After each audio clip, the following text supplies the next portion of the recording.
I was encountering what I call inside the string picking.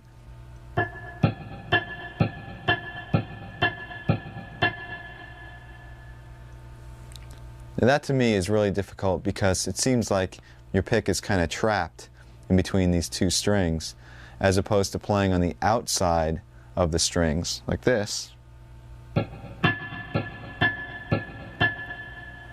where it feels like you have a bit more freedom of motion.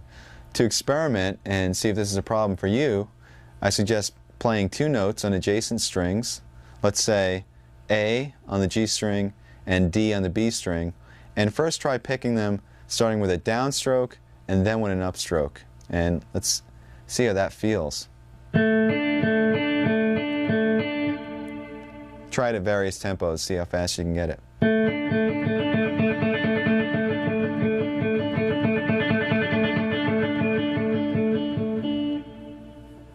Now do the same thing, but start on an upstroke and go up, down, up, down. You're going to encounter that inside of the string picking phenomena. Let's try that.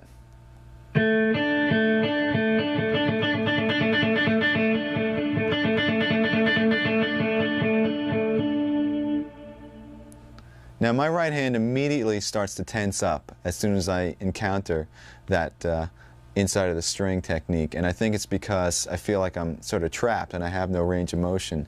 This is usually a problem for most guitar players. Some guys have this taken care of, and we'll have to shoot them all. But anyway, how do you practice this? How do you get around this? Well, very simply, you just practice the motion that you're having a problem with.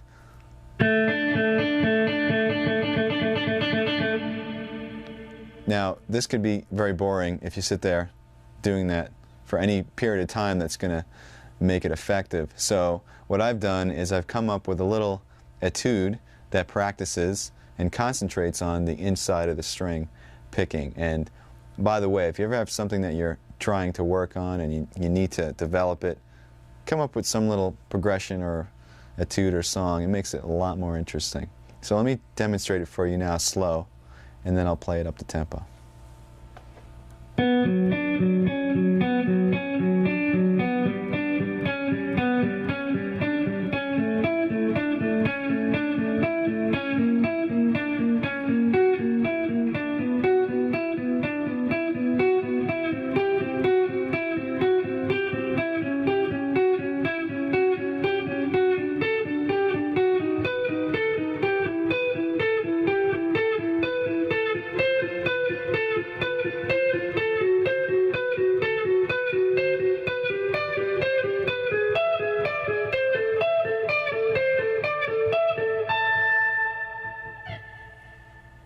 Now I'm going to demonstrate this up to speed with the metronome.